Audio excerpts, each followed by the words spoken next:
This week's episode of Sounds Good is brought to you by the all-new Gradient website. It just launched. It looks great and is filled with tons of articles advancing identity and culture. Right now on Gradient, you can read news updates, pop culture commentary, movie, TV, and music reviews, and also tech, sports, and political analysis, and even personal essays from some of today's most thoughtful writers, and tons more. Go check it out at gradient.is and follow them on Facebook and Twitter at gradient.is. That's Gradient, D-O-T-I-S.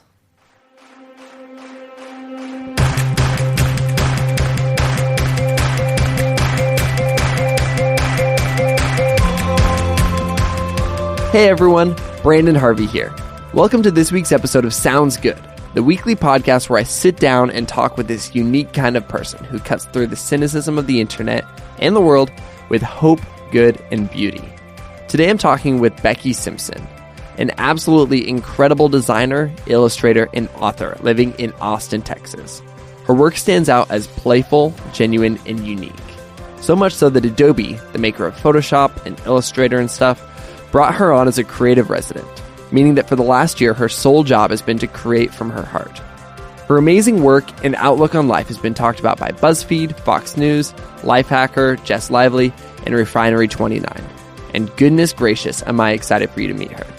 So let's just jump straight into this.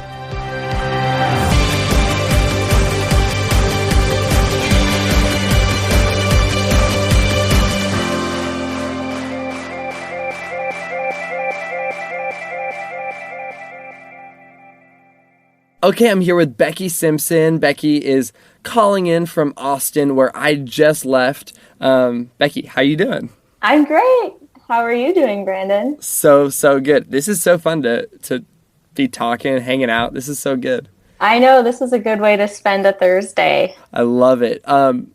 Becky, you and I met the other day. You were you had a big event with Adobe at South by Southwest. And that's we went up and I got to hug you. And that's when I discovered that you're short, which is amazing. And then only after that did I find out that you wrote a book about being short. And I love that. I think that's amazing. Oh, yes. I am barely 5 feet tall, if that. And I get a lot of people who meet me in real life and are very surprised by how short I am. So maybe that just means I carry myself tall on the internet. No, I was going to say the same thing. I think that you have a strong personality and you carry yourself tall. Thank you. And so, okay, so you wrote your book how long ago? A year ago? Well, it came out late 2013. So okay. I worked on it in 2012 because it takes a year for the books to come out. So my math is just terrible. No. I still talk about it a lot. It's a big part of where I am now and in my process, and it got the ball rolling with a lot of things I'm working on these days. So very relevant. That's cool. That was kind of the impression that I got, is that you that was almost, I don't know, was that a big point in your creative journey of becoming a designer, spending the time, putting in the work, getting this book out there, and then ending up getting it published? Yeah, I mean, it was huge. I have always wanted to do books since I was 5. And it was kind of on the back burner most of my life because I just thought that you don't get a book deal, or, it's something that happens when you're old. And so it was just something I thought I'd do someday, write an illustrated children's book. But then I had this idea, I had this job, and it was to create this book that was basically a list of the best reasons to be small, because I really wanted it to exist. I didn't really like being short. I knew there was nothing technically wrong with it. And I also didn't think it was that bad, but I just wanted there to be this list of reasons why, points of pride for this thing that I couldn't change, and to give a positive shout out to this. But I basically wanted to create this positive book that was kind of funny and lighthearted, but promoted just loving who you are. And so I did that, and then the book did get published. And then that was sort of the way I was able to, because of the book advance, I was able to quit my job and start working freelance full time, which is Whoa. something I always wanted to do. But if it weren't for the advance, I wouldn't have been able to do it when I did, because it gave me a little bit of savings. So then that's what kind of started me doing all of the things I do now. That's really cool. Okay, so what was your job before you wrote your book and then quit your job? I was a graphic designer at this place called Hole in the Roof in Waco, Texas. Nice. And yeah, I loved it. I mean, I felt very appreciated for my style because I did a lot of illustrations and kind of goofy, quirky things. And so it was a really great place for the time that I was there. It's amazing that you had the opportunity to, before you worked for yourself, to work for someone else, doing something creative, doing something fun. Sounds like it's something you're passionate about. Was it always that way? What did you do before that? Like, were there times where you were trying to do creative work and you weren't there yet? Well, I mean, so after I graduated, I studied graphic design at Iowa State. So then that job was my first job out of college. But even while I was working there, I mean, I've always worked on side projects. And, in college, if anyone's who's been in design school, you never sleep and you're just always working on your projects. And so I had really only known a life of constantly working on either the work at hand that was creative projects or creating more side projects. So even at that job before the book, I did wood burns, because when I first moved to Texas, I didn't have any friends. And I went to Hobby Lobby and bought a wood burning pen and these planks of wood. So I just started wood burning, and then I sold them. Why do you need friends when you have wood burning, I know, right? So it's kind of random, but it's just funny how those things. And then because I did that, I started this Etsy shop. And then part of why I started a blog, because I wanted to kind of promote the shop and, hopefully build a following for the day that I would maybe do my own work full time. And I never really built a big audience on the blog, but it gave me a platform or place to put the drawings up for I'd Rather Be Short. So before that was a book, then that process came out of that. So all of these projects, so many of them didn't lead to anything, but they led to the next thing, which I'm so grateful for. That's really, really cool. I love that. So you just kind of got to, I don't know, I love that there is this trajectory this entire time. Do you feel like it was an intentional trajectory, or do you feel like it was accidental? I feel like I've had a lot of accidental stuff, but intentionality, I don't know. Yeah. Yeah, that's a good question. I think that overall it was intentional, but accidental in a lot of I'm a creative resident with Adobe right now, and that would have, I didn't even know that was a new program. And so, of course, there's stuff like that where I never would have thought that this kind of residency existed had it not come to me. So there's a lot of really happy sort of accidents and serendipitous parts of the journey. But overall, I've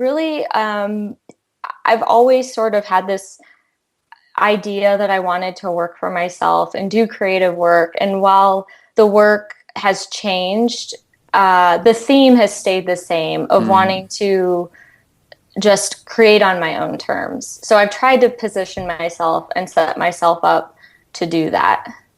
That's really, really cool. On your site, you've got this fantastic video where you talk through, the way that your art has changed over time. Like where do you think that you started off? I mean, obviously, you did have the same passion through the whole process, but where do you think that you started off, and where's your art now, and almost where is it heading as far as kind of its style?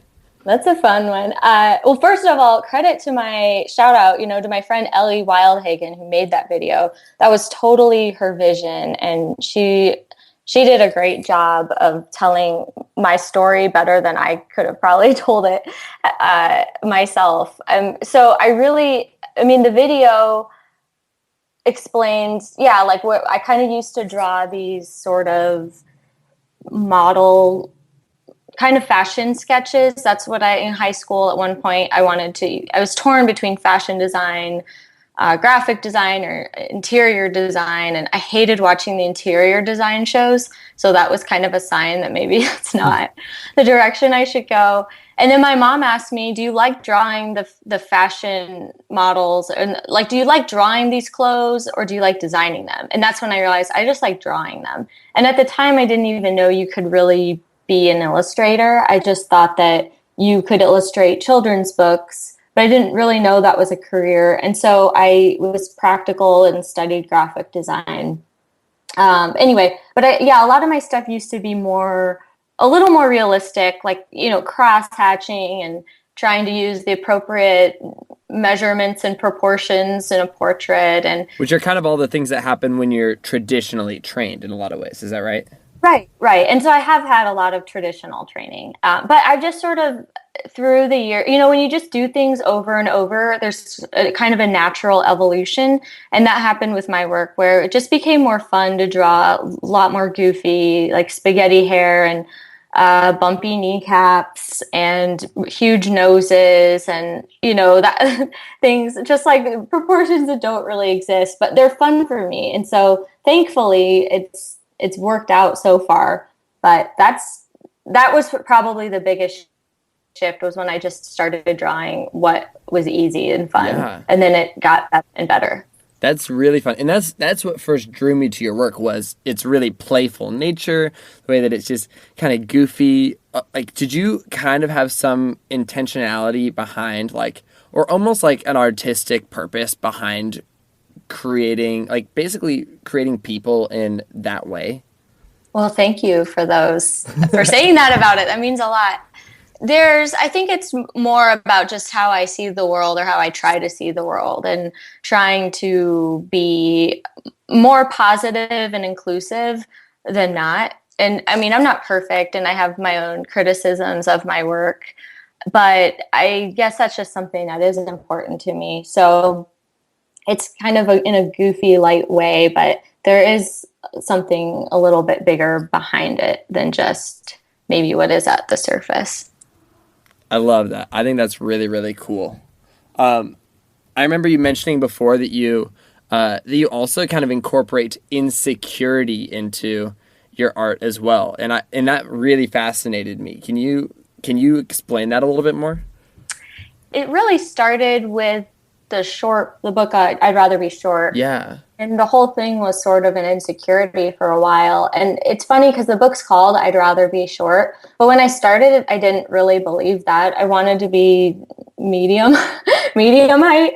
But it's funny because when you write something hundreds of times, like I'd rather be short, when you work on a book and you have an agent and an editor and publicist, and you just have, like anyone with a traditional book deal like this, you have a bazillion emails. So when the subject of all of them is this affirmational phrase, I just kind of accidentally came into liking it, and maybe it's also just having gotten older and, you kind of accept yourself more and that kind of thing. But I forget now that it was really vulnerable when it started, because even though it was a light sort of theme, and to anyone on the outside, it's not that big of a deal, something just like your height, it's still, it's vulnerable to kind of be like, oh, I'd rather be this, or I'd rather be like, I don't even know what a good comparison is. But so that was a good start. And then other things are just, it's not that I try to draw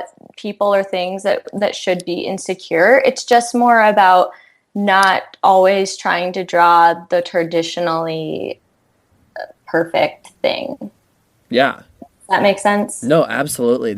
I love that. And I really liked what you said about, through this flood of so many emails coming in with, it was just the title of your book. And it's, I don't know, the fact that you had to write it again and again, and you had to draw it again and again, it kind of affirmed you. I'm almost like, how can I apply that to my life? Like, what are my insecurities that I can continue to speak again and again and again, and just see how they change. Yeah, I think that I haven't had the same opportunity or created the same opportunity, but my second book that's coming out this this fall is called The Roommate Book. And I had thought, like, what really positive affirmation can I put in the title? And it's just like not the same kind of book at all. So you got married this year as well. I got married this year. We both got married this year. Hey. It's super fun. Congratulations. Congrats to you too. Thank you. How have you found that, like, being a creative? Well, first of all, I'll ask, what does your husband do? Yeah, I don't know. Is that okay to ask? Yeah, of course. Greg is my husband, and we got married last June, and he's a business guy. So he's working with kind of medical sales right now, but he's going to grad school to Duke this summer. He starts in July, and he's just like so good with business stuff. Like, I think I'm good at it because I enjoy the entrepreneurial stuff, but he's actually really good. And he just sees things in a more black and white way and I'm a lot more like in the gray areas and how I want things to be. So it's interesting, because creativity is like a weird time thing. Like at random times in the day, I'll be like, oh, I really want to do this creative thing. And so, but I'm also like, oh, I've got this other person in my life. And so it's been really interesting learning through that process. And I was wondering if something similar has been happening for you. Oh yeah. I mean, I have way more structure now because I want to spend evenings hanging out with Greg, versus before where I just did everything on my own terms, which, there's still a lot of kind of like spontaneity, I guess. Oh, I want to retract that statement. I'm actually not that spontaneous.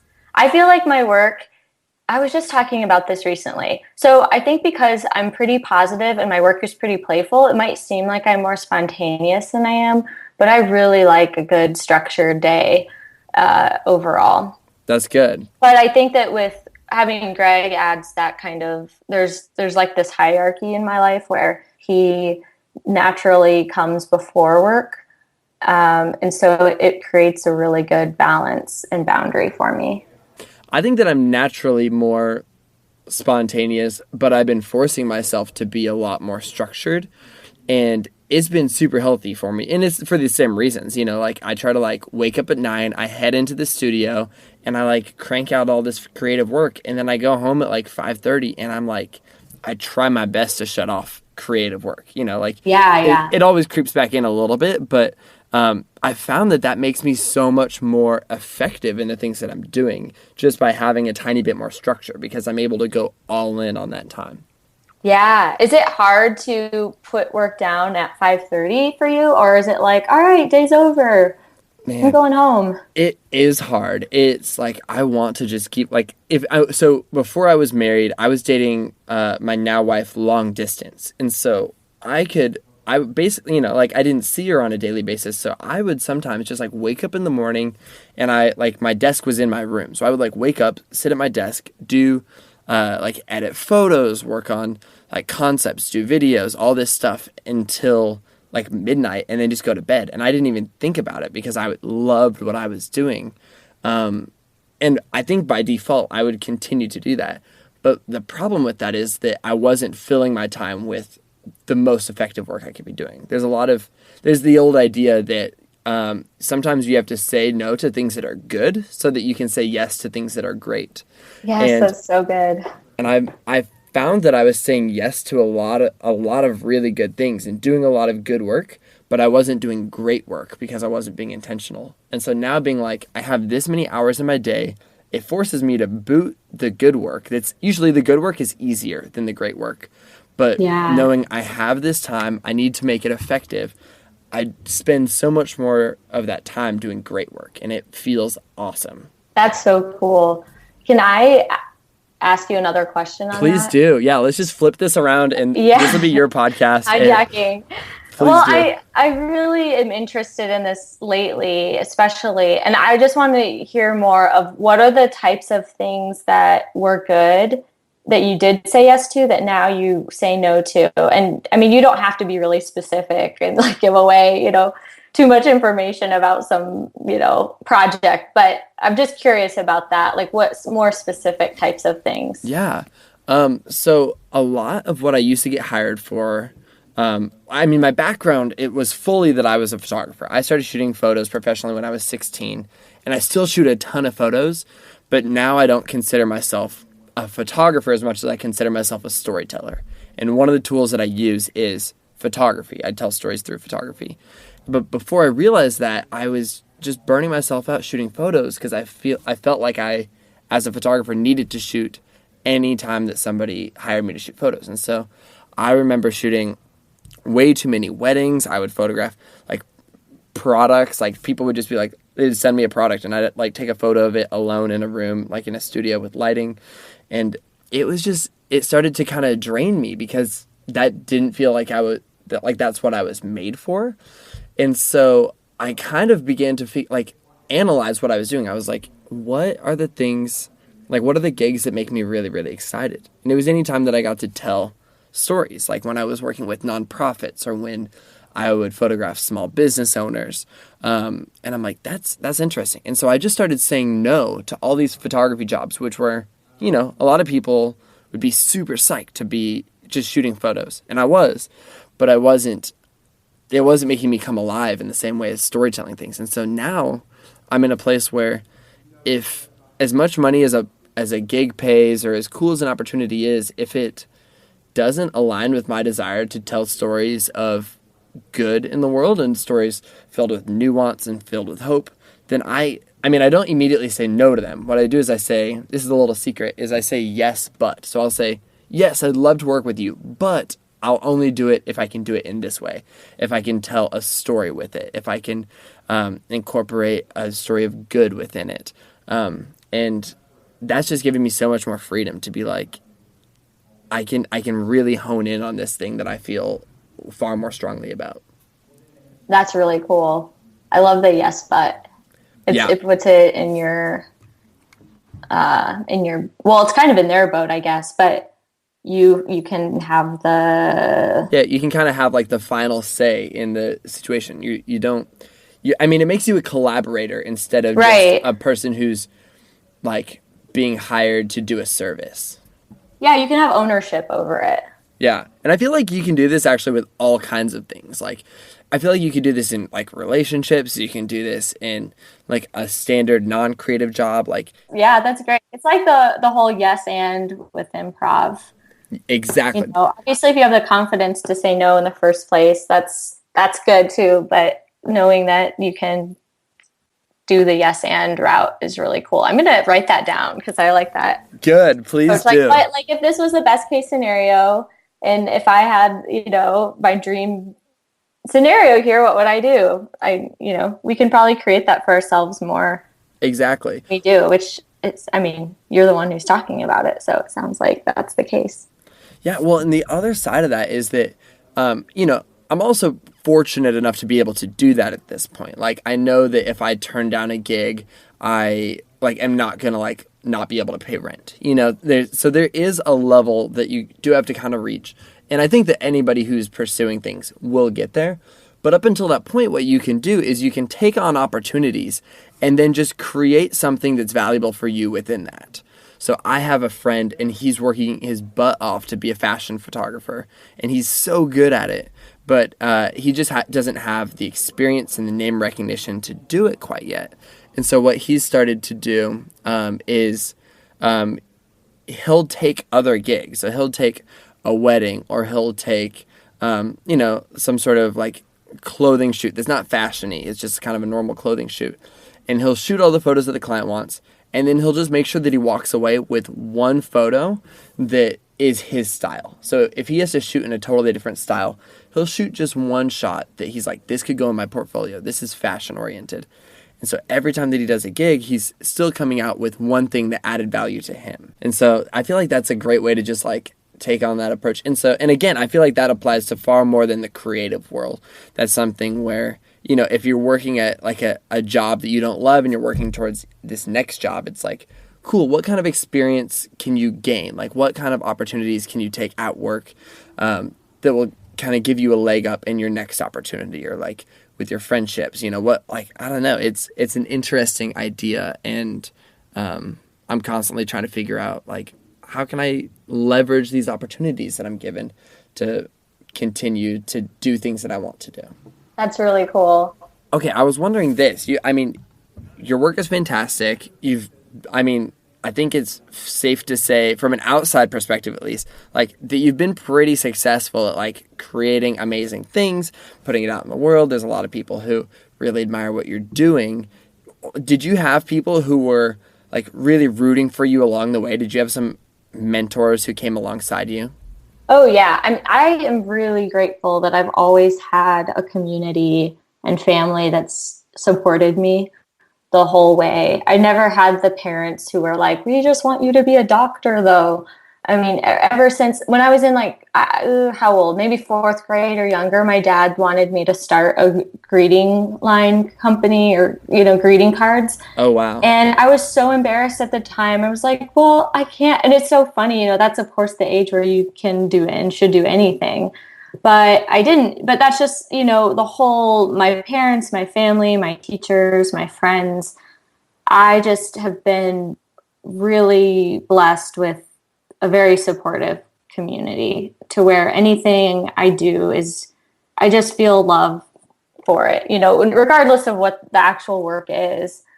I just have a good family of friends and family. That's so cool. That's amazing. Yeah, I forget that that's not, not everyone has that. And that makes a huge impact because I can put something into the world with confidence that it's going to be accepted by the people that matter to me. It's really hard to create when you have to anticipate the criticism or trying to prove yourself. So it's really freeing to create when you feel the support from your people. So it sounds like, you mentioned before that you went from having no friends and burning wood to basically having really, really supportive people who believe in you. What do you think that it took to bridge that gap between, burning wood and people believing in you and supporting you? I am really grateful for the friends that I had and have. And, any good friend is going to be supportive. But then as far as kind of the niche designing community, that kind of stuff, I think it's just going out and asking for what you want. And so to me, that might mean going to a conference or just getting involved in face-to-face stuff.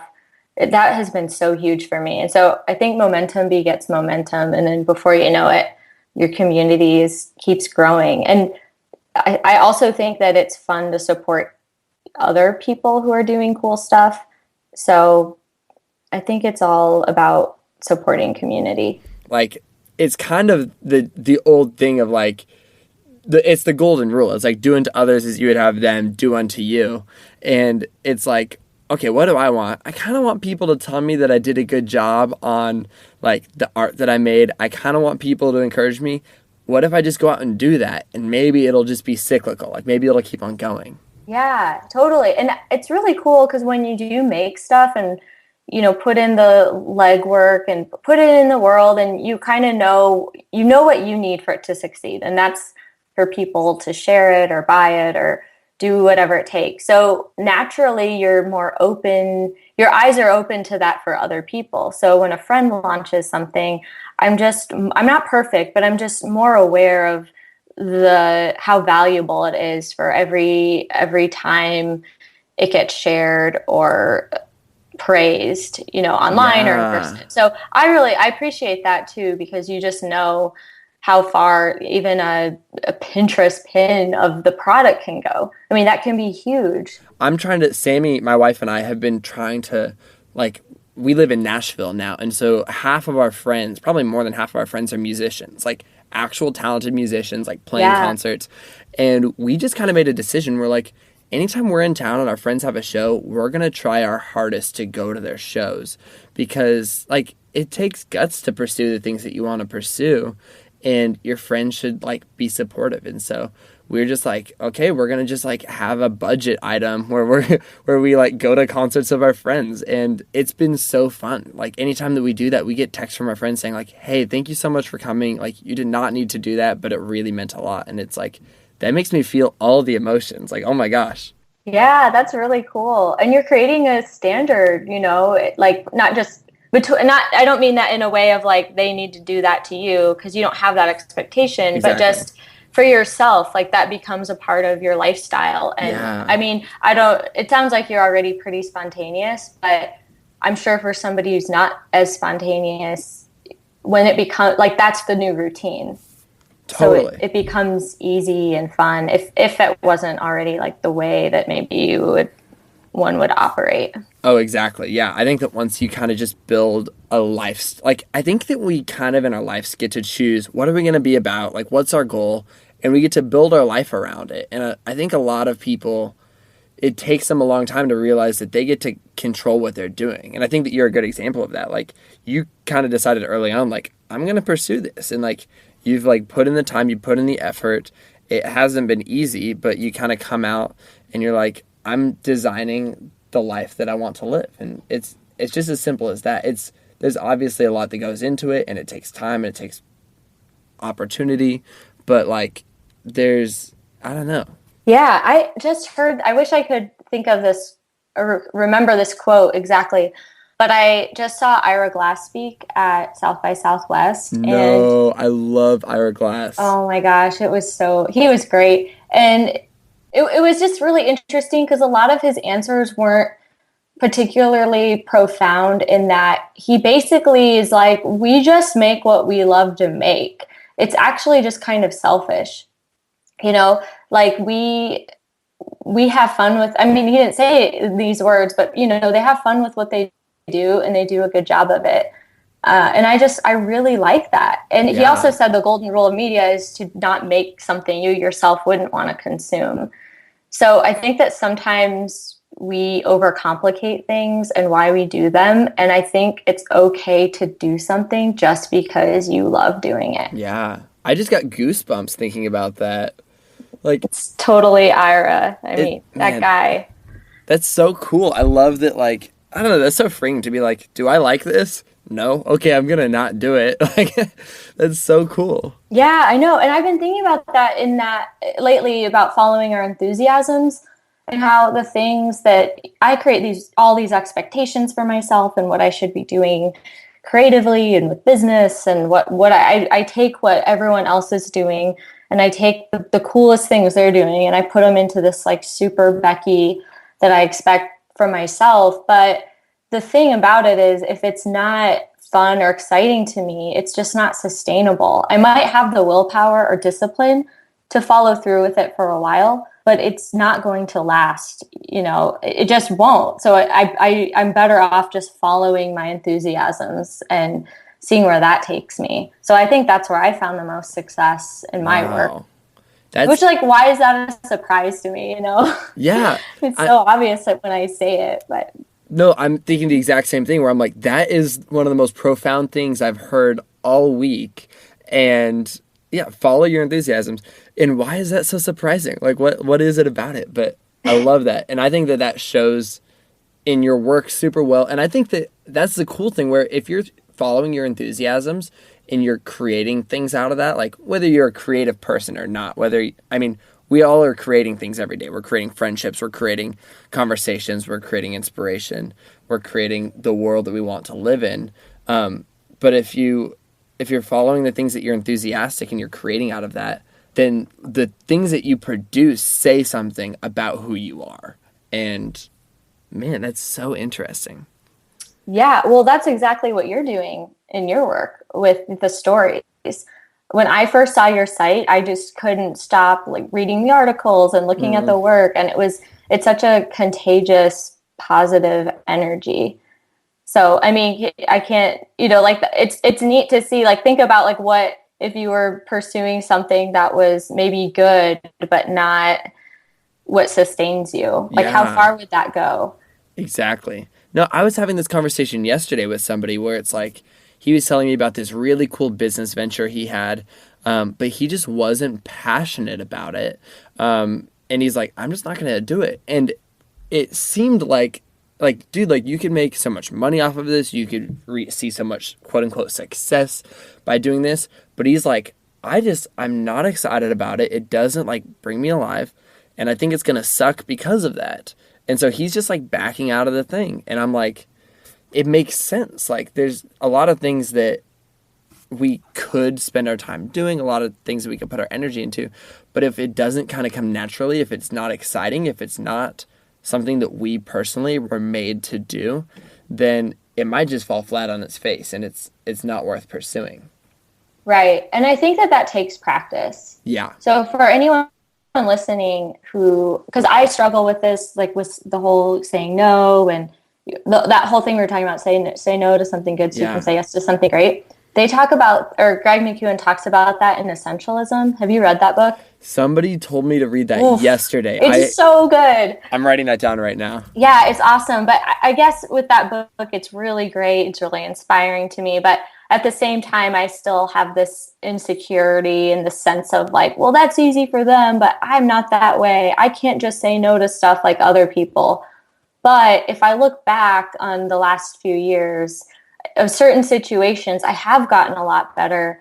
And so I think that's really important too, to remember when you hear a story of someone like turning down this awesome business idea, adventure. It sounds cool, but it's really easy to be like, well, good for him. Like he must be this really successful, self-assured person to do that. But I think I'm just guessing that probably took some sort of unintentional practice, maybe. Totally. And that would be my guess. Like, I mean, because that freaks me out. Like, if I told him, I was like, dude, if that were me, like, I would keep on doing it. Like, so I'm not there yet for sure, but he's been doing it long enough that he, like, can actually find success in that. Or, like, I don't want to say success. Success is a stupid word sometimes.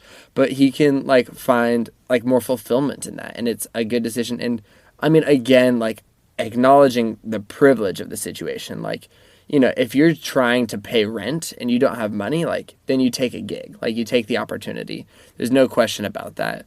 But at one point, you just get to build up enough opportunities that you get to start saying no to things because you know that there's another one around the corner. Right. But maybe, I mean, he could just be a superhuman, and that would be great. You know? That would be great. For real, though. I mean... Okay, so you're doing this amazing Adobe Creative Residency where they're basically letting you work on your own stuff for a year. Like, how cool is that? What's your goal for when you come out of this year? Like, what are you going to do with this year of experience and this year of work? Like, I guess what's next for you? Yeah, so this year has been, I feel like I came into the residency, I put in 1 year and I'm getting more than 5 years of experience. Whoa. It was really, really cool. And just the opportunities and the work and the focus and all that. So I did a lot of things within it, but my main projects were finishing the roommate book and then working on launching a shop called Chipper Things. I love that name.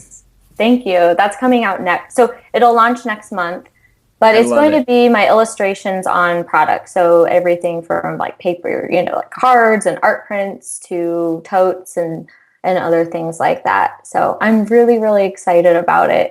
I love creating content, and this has been a dream of mine for a really long time to have a brand that is like, has my flow charts, like, should I wash my hair today? And put that stuff into the world. And you guys, you have to see, I think your flowcharts are maybe like some of my favorite things. You guys have to go and check out her flowcharts. And then also just like the characters she draws. They're so fun. Yeah, like I'm super excited to like be able to plaster my home with these. Oh, thank you. Well, it's going to be, this year is really a lot of me seeing how what I worked on the last 2 years works out. So I'm really excited for it. Between the book release and the shop opening, I'm excited, but we'll see how it goes. It's going to work out amazingly well. I have no doubt. That's so exciting. Thank you. It's going to be fun. That's so cool. Man, okay, so every episode, I love to ask a few questions to just every single person, and I'm super excited to hear your responses. But my first question that I love to ask every single person is, how would you describe the kind of person that you most admire in the world? Oh, wow. Wowie, zowie, Branden. The person I most admire, I would say somebody who loves at full capacity. I also really admire people who can be, I guess, who know themselves well enough to stand up for themselves and for what they believe in, and someone who is okay with sort of living maybe a slower, more intentional life than racking up opportunities and Ooh. I guess notches on the old opportunity belt. Yeah. Um, yeah, That's a I could powerful. probably think of 10 things, No, but yeah.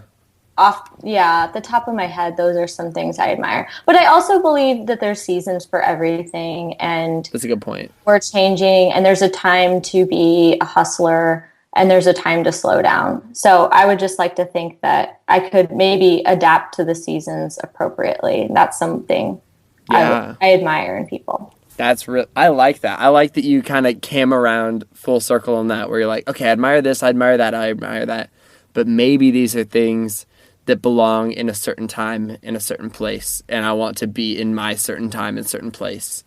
Wow, Yeah. that's cool. I don't think about that often enough. I think so much of the time that we sit there and we're like admiring other people without realizing that like they're doing what they need to be doing in that moment, and that's maybe different than what like I need to be doing in that moment. Yeah, yeah. Man, that's good. Okay, next question. What are you consuming right now? Like what's like one like a favorite book or a favorite movie or a favorite TV show, something that you're crazy excited about that's inspiring you? Oh, ooh. What am I consuming? Well, I mean, I've always been a podcast junkie, but I've been back on the excitement of podcasts. Anything in particular that you're listening to? I'm a total podcast addict. Yeah, well, my friend Kathleen, Kathleen Shannon, she has a podcast called Being Boss, and Being it's boss. it's all about being boss. That's cool. I love that. It's really good. It's really every episode I think is so helpful and smart. They do a really great job. That's cool. I'm excited to check that out. That's amazing. My last question is based on the ways that you've like chosen to like step out and live differently in your life, like kind of just based off of the story of like how you've gotten to where you are. What's one thing you'd encourage someone else to do in their life today? I think it's just doing the thing now. Like I have this thing I've been saying, and I learned it from the first book is starting somewhere now is better than starting somewhere later. And so as far as creating goes, creating anything, it's just better to make a bad draft today than to make a perfect draft tomorrow, because we can't get better unless we go through those first drafts. And so there's a lot of things we can't do because we don't have access to the resources, but we can probably do part of them now. So I say Wow. just do it. And just remember that every bad version is just a step closer. So they're all little victories just by doing them.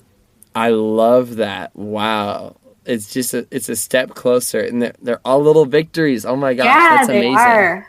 I mean, it's I not l- easy in the moment when you draw something that's horrible to be like, what am I doing? What am I doing with my life?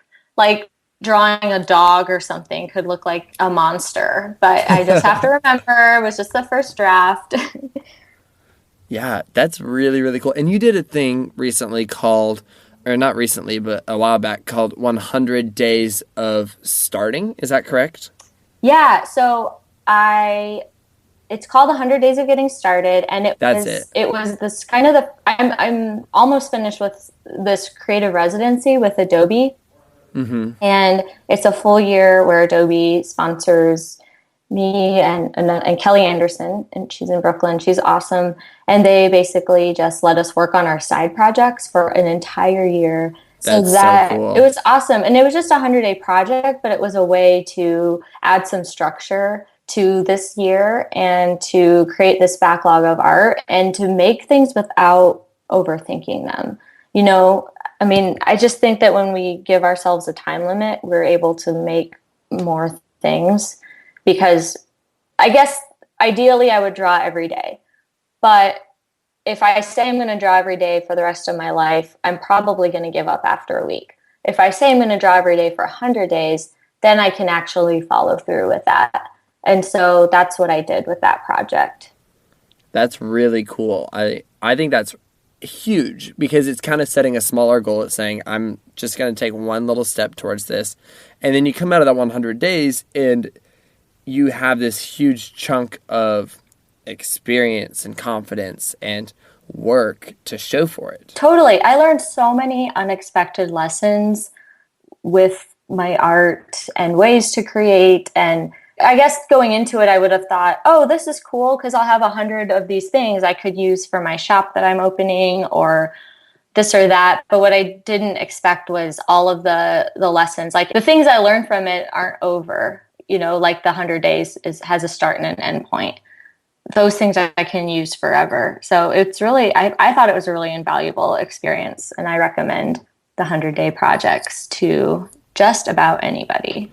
That's cool. So the concept of a 100-day project would be to sit down and commit to doing one thing every day for 100 days. And yeah, like, is there anything else to it? Like, do you have any advice on like a next step to take on that? Yeah, well, it's the project. You could look on the Great Discontent, because they with El Luna partnered to create that. And so it doesn't have to be that official thing, but I mean, I really support it.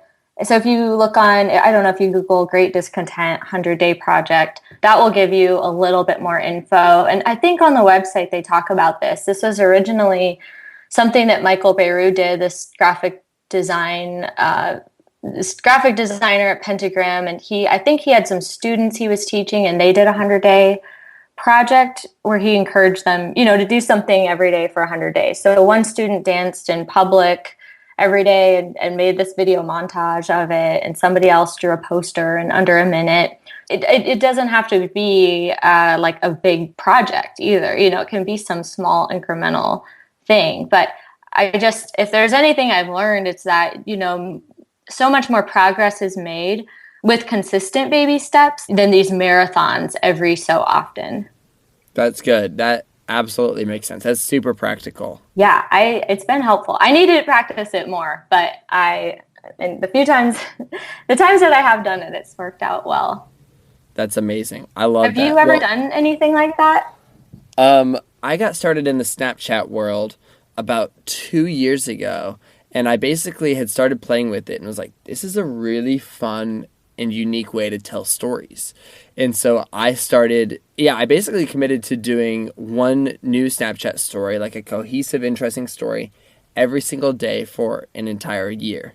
Oh, and cool. And now that I think back on it, I'm like, man, I should have just done 100 days, because I would tell people, like, I committed to doing it for a year and I failed miserably. But in the pursuit of that, like, I learned a lot, and I missed a lot of days. I missed a lot of weeks.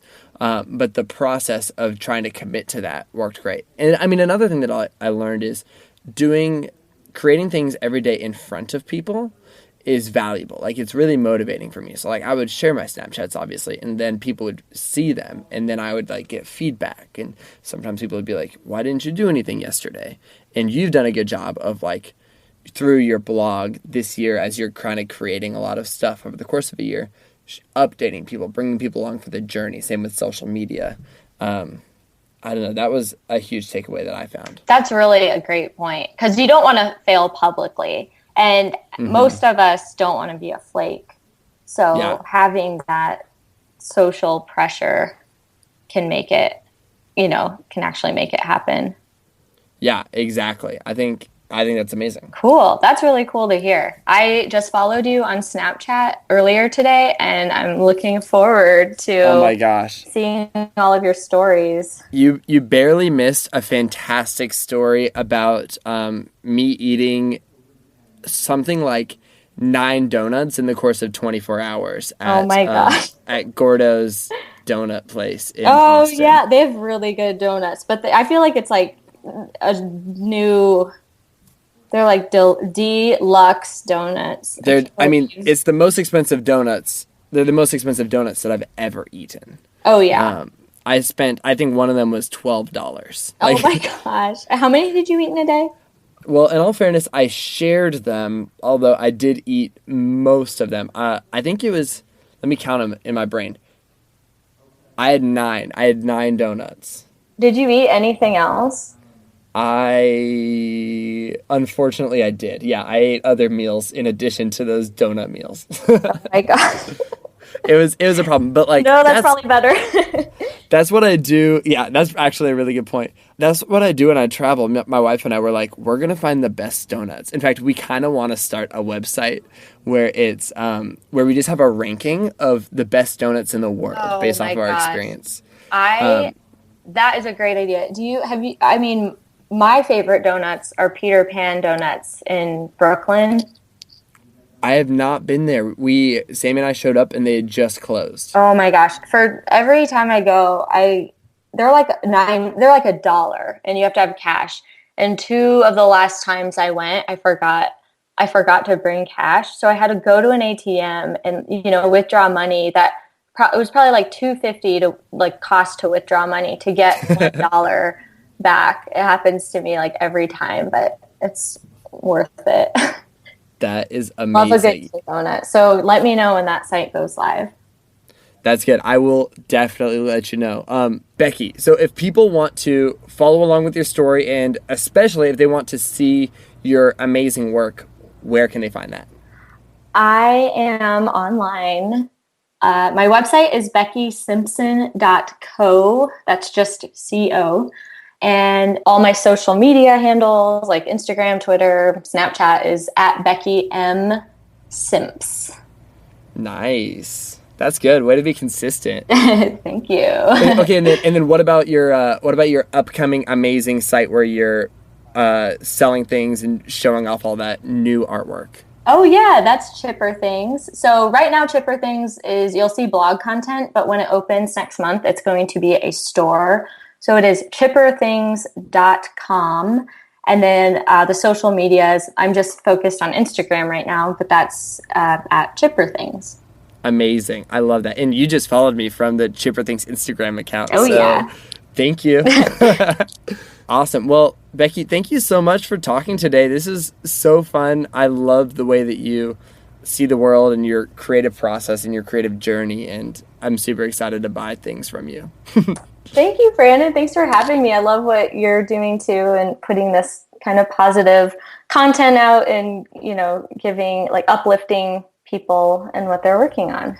Oh, thank you so much. I'm excited to, you're going to have to come out to Nashville so we can eat donuts together. Oh yeah. Greg's from there. So easy. We frequent the city and I love it. And I love Nashville.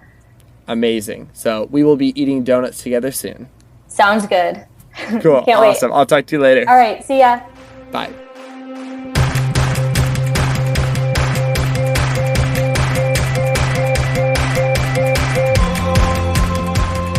Sounds Good with Branden Harvey is part of the Gradient Podcast Network and is created in collaboration between me, Branden Harvey, and Gradient.